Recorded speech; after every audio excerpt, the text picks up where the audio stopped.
અમેરિકાના પ્રમુખ તરીકે જ્યારથી ડોનાલ્ડ ટ્રમ્પ સત્તામાં આવ્યા છે ત્યારથી તે અનેક ફેરફારો કરી રહ્યા છે અને વૈશ્વિક હલચલ વધી ગઈ છે।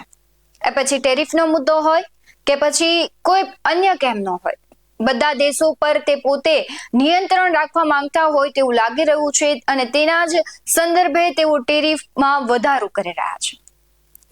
હમણાં જ ભારત પર તેમણે ટેરિફમાં ધરખમ વધારો કર્યો છે, 50% ટેરિફ લગાવ્યો છે, ત્યારે તેની અસર ભારતમાં ખૂબ વધારે થઈ રહી છે અને તેના ભાગરૂપે જ પ્રધાનમંત્રી મોદીએ પણ લોકોને આહવાન કર્યું હતું કે હવે તમે આત્મનિર્ભર બનો અને આના જ ભાગરૂપે હવે અમેરિકાથી ડાયરેક્ટ અમરેલી પર અસર જોવા મળી રહી છે। નમસ્કાર, BS9 TV ન્યૂઝમાં આપની સાથે હું ભગવતી વિશાવડિયા।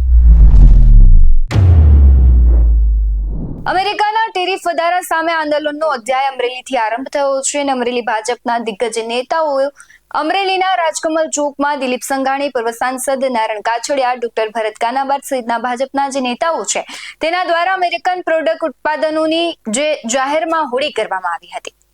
અમેરિકા ભારત દેશને ઝુકાવવા માંગતું હોવાના મનસુબા સાથે અમરેલીએ અમેરિકન ઉત્પાદનોનો બહિષ્કાર કર્યો હતો, ત્યારે પ્રથમ ગુજરાતના મુખ્યમંત્રી ડોક્ટર જીવરાજ મહેતાના સ્ટેચ્યુને ફુલહાર કરી ત્યારબાદ અમેરિકન ચીજ વસ્તુઓની જાહેરમાં હોળી કરી સળગાવી નાખીને ભારત દેશ આત્મનિર્ભર અને ભારત આત્મનિર્ભર હોવાનું કહીને અમેરિકાના ટેરિફ વધારવાનો વિરોધ કરીને અમેરિકાને અમરેલીથી બાયકોટ અમેરિકન પ્રોડક્ટ સામે વિરોધ સાથે સૂત્રોચ્ચાર કરીને પ્રધાનમંત્રી મોદીના આત્મનિર્ભર ભારતના વિઝનને વધુ ભાર આપવાની અપીલ ભાજપના નેતા દિલીપ સંઘાણી અને ડોક્ટર ભરત કાનાબાર દ્વારા કરવામાં આવી। શું કહી રહ્યા છે દિલીપ સંઘાણી અને ભરત કાનાબાર, તેના પર નજર કરીએ। ભારતીય જન પરિષદ ભારતની જનતાનો અવાજ અને ભારતીય જન પરિષદ દ્વારા જ્યારે જનતાને ભારતના હિત વિરુદ્ધ કે જનતા વિરુદ્ધ કોઈ જગ્યાએ એવો અવાજ ઉઠાવવાની જરૂર પડે ત્યારે અવાજ ઉઠાવવાનો નિર્ણય કરે છે। ગઈકાલે માજી સાંસદ નારણભાઈ, માજી જિલ્લા ભાજપ પ્રમુખ ડૉક્ટર કાનાબાર સહિત અનેક આગેવાનો મળ્યા હતા અને આ બાબતનો અવાજ ઉઠાવવાનો નિર્ણય કરીને અમેરિકન પ્રોડક્ટનો બહિષ્કાર કરવો અને અમેરિકન પ્રોડક્ટને જે રીતે આઝાદી વખતે વિદેશી આઇટમોની હોળી થતી એ પ્રમાણે હોળી કરવી અને જનજાગૃતિ માટેના કાર્યક્રમો હાથ ધરવા એવો નિર્ણય કર્યો। ભારતીય જનતાએ જ્યારે રાષ્ટ્ર ઉપર જે કોઈ પ્રકારની આફતો આવે એનો સામનો કરવા માટે પોતાની શક્તિ અને ભક્તિ બતાવીને ભારતને અડીખમ રાખ્યું છે। જ્યારે લાલ બહાદુર શાસ્ત્રીજી પ્રધાનમંત્રી હતા, અમેરિકા અનાજ આપવામાં પણ ખિચખિચાટ કરતી હતી।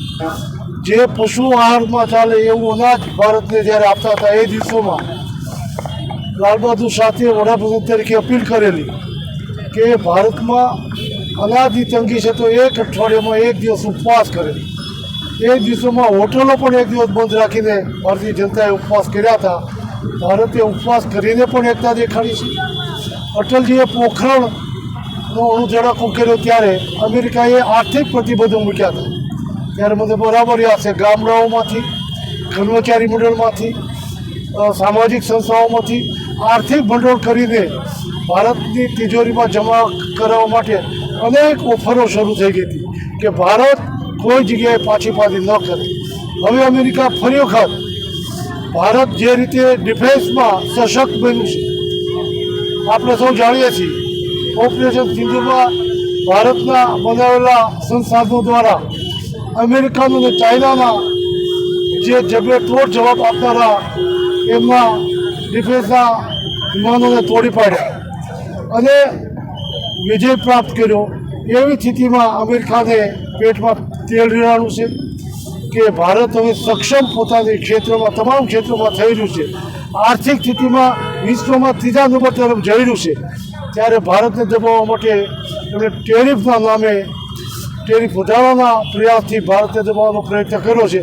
ભારતની જનતા જાગૃત થાય અને અમેરિકાની કોઈ પણ પ્રોડક્ટ વપરાશ ન કરે અને એનો બહિષ્કાર કરે એ જનજાગૃતિ માટે આજે અમરેલીએ આ કાર્યક્રમ શરૂ કર્યો છે। આપના સૌના માધ્યમથી, મીડિયાના માધ્યમથી દેશની જનતાને વિનંતી કરું છું, આપણે સૌ જાગૃત થઈને ભારતની શક્તિને ભક્તિ બતાવીને ભારતને મજબૂર નહીં, ભારતને મજબૂત બનાવીએ, એના માટે આપણે સૌ આગળ આવીએ. વંદે માતરમ. ભારત માતા કી જય. ભારત આજે જ્યારે વિશ્વના નકશા ઉપર ત્રીજી સૌથી મોટી આર્થિક મહાસત્તા બનીને ઉભરી રહ્યું છે, શક્તિશાળી બની રહ્યું છે, એને દબાવવા માટે અમેરિકન પ્રેસિડેન્ટ ટ્રમ્પ તરફથી જે એક તરફી ઊંચો ટેરિફ નખાયો છે, એના વિરોધમાં સમગ્ર દેશમાં એક પ્રચંડ રોષની આંધી જોવા મળે છે. એને વાચા આપવા માટે એક પ્રતિકાત્મક કાર્યક્રમ આજે અમરેલીના નાગરિકોએ યોજેલો, જેમાં અમરેલીના ગણમાન્ય નેતાઓ ઉપસ્થિત રહ્યા હતા.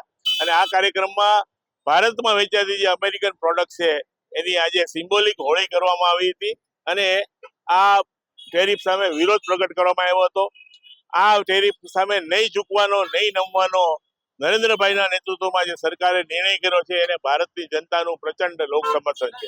આમ તો સતત ચર્ચામાં રહેતું અમેરિકા ફરી એક વખત વૈશ્વિક હલચલને લીધે ચર્ચામાં જ રહે છે, કારણ કે જ્યારથી ડોનાલ્ડ ટ્રમ્પ આવ્યા છે ત્યારથી તેમણે ડિપોર્ટ સિસ્ટમ હોય કે પછી વૈશ્વિક ફેરફારો હોય, તે વેપારને લઈને હોય કે પછી ટ્રાવેલિંગને લઈને હોય, વિઝાને લઈને પણ ઘણા તેમણે બદલાવ કર્યા છે. ત્યારે ફરી એક વખત તેમણે વૈશ્વિક ખળભળાટ મચાવી દીધો છે ને આ ખળભળાટને લઈને ભારતને ખૂબ અસર થવાની છે, વેપાર ધંધાને ખૂબ અસર થવાની છે. એટલે આપણા પ્રધાનમંત્રી મોદી પણ કહી રહ્યા છે કે હવે સમય છે આત્મનિર્ભર બનવાનો, કારણ કે આપણે જ આપણા દેશમાં બનતી પ્રોડક્ટનો ઉપયોગ કરશું તો તેને લઈને આપણે વૈશ્વિક દેશો છે તેને ચેલેન્જ આપી શકશું અને તેને નમાવી પણ શકશું, અને જે આપણી ભારતની શક્તિ છે તે આપણે પ્રદર્શિત કરી શકશું. તમને શું લાગી રહ્યું છે કમેન્ટ બોક્સમાં જરૂરથી જણાવજો. આવા જ વધુ અહેવાલો સાથે ફરી મળતા રહીશું. તમે અમારી YouTube ચેનલને સબસ્ક્રાઇબ કરવાનું, અમને ફેસબુક અને ઇન્સ્ટાગ્રામ પર ફોલો કરવાનું ભૂલશો નહીં. બાકી અમને અપડેટ્સ મેળવવા માટે આપ જોતા રહો BS9 TV ન્યૂઝ. નમસ્કાર.